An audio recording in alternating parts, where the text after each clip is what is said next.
और गुरुकुल कुरुक्षेत्र के दर्शन के लिए भारत के पूर्व राष्ट्रपति श्रीमान रामनाथ कोविंद जी, हिमाचल प्रदेश के गवर्नर आदरणीय शुक्ल जी और पंजाब के गवर्नर श्री बनवारी लाल पुरोहित जी और हरियाणा के गवर्नर श्री बंडारू दत्तात्रेय जी गुरुकुल कुरुक्षेत्र में पधार रहे हैं और उनकी लंबे समय से इच्छा थी कि हम गुरुकुल कुरुक्षेत्र में किए जा रहे कार्यों को भी देखें, बालकों का किस प्रकार से राष्ट्र के लिए निर्माण चल रहा है उसका भी अवलोकन करें और इसके साथ प्राकृतिक खेती का जो बहुत बड़ा अभियान यहाँ खेतों में चला जा रहा उसको भी देखें।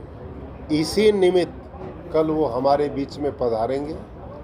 आप सबसे मेरा निवेदन है कि उसमें आप स्वयं भी पधार कर इस सारे व्यवस्थाओं को देख सकते हैं। सर, प्राकृतिक खेती को लेकर लगातार लोग आ रहे हैं, वहाँ पर पहुँच रहे हैं, अब गवर्नर साहब भी आ रहे हैं और तमाम लोग भी आ रहे हैं। क्या लगता है कि किस प्रकार से प्रचार प्रसार किया है? निश्चित रूप से मैं समझता हूँ जब इतने बड़े बड़े लोग और विशेष करके माननीय भारत के यशस्वी प्रधानमंत्री श्रीमान नरेंद्र मोदी जी बीच बीच में अपने मंत्रियों को भी भेजते हैं, सांसदों को भी भेजते हैं और विदेशी डेलीगेशन भी यहाँ आते हैं।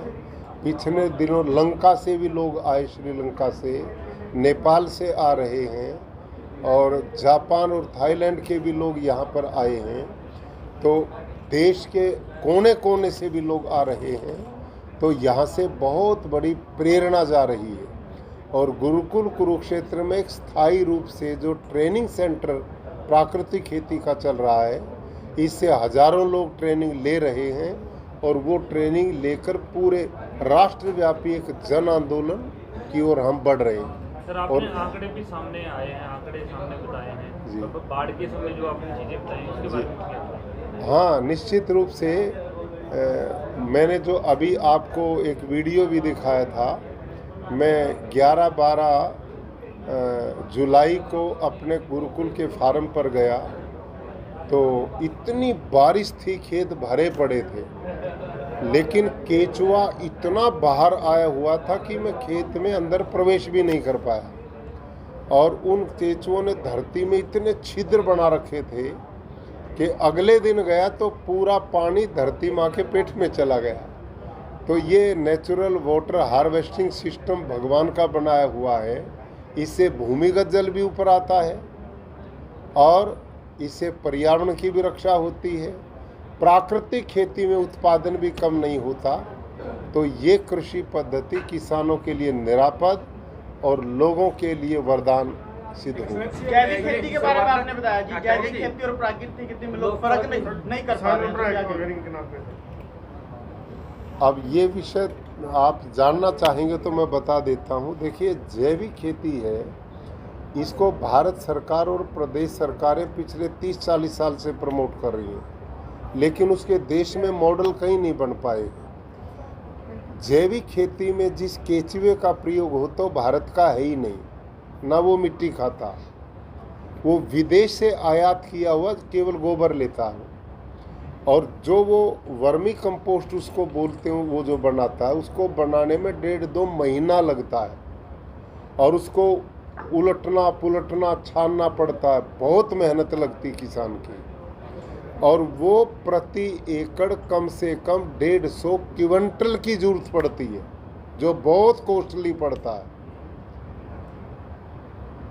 और इसी के साथ यदि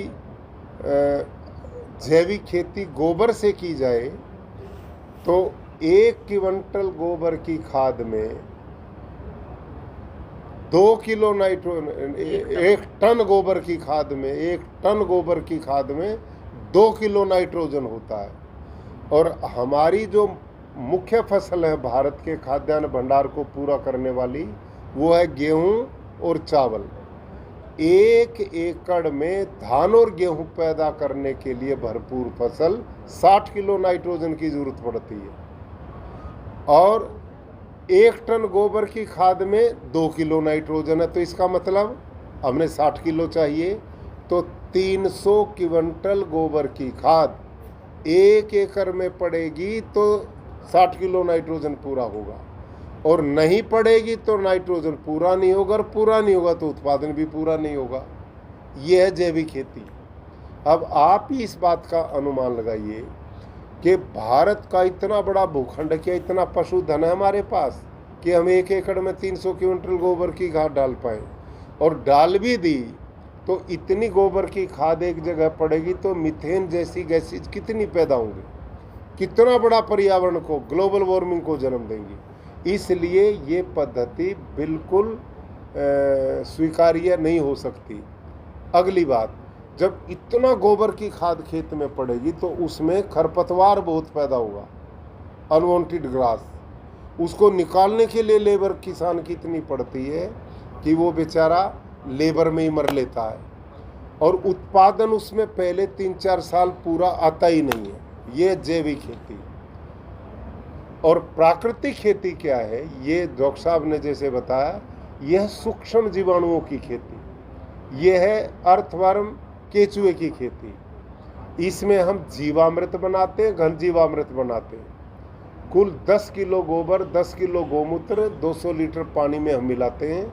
उसमें 1.5 से 2 किलो गुड़, 1.5 से 2 किलो किसी दाल का बेसन, 1 मुट्ठी मिट्टी, और ये घोल 5 दिन में 1 एकड़ के लिए कल्चर बना देता है। यानी कि हम इसको खाद न कहें, कल्चर, जामुन 1 एकड़ के लिए पर्याप्त है।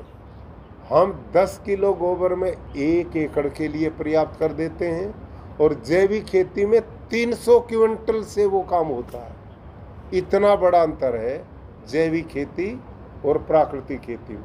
प्राकृतिक खेती में 3-4 चीज़ें हैं। बीज को संस्कारित करते हैं बीजामृत से, एक घन जीवामृत बनाते हैं, एक जीवामृत, और एक आच्छादन करते हैं, वापसा निर्माण होता है, एक समान एक फसल करते हैं, उत्पादन भी बढ़ता है, ज़मीन की उर्वरा शक्ति भी बढ़ती है। तो ये प्राकृतिक खेती बेहद सस्ती, निरापद, बिना खर्चे की खेती है।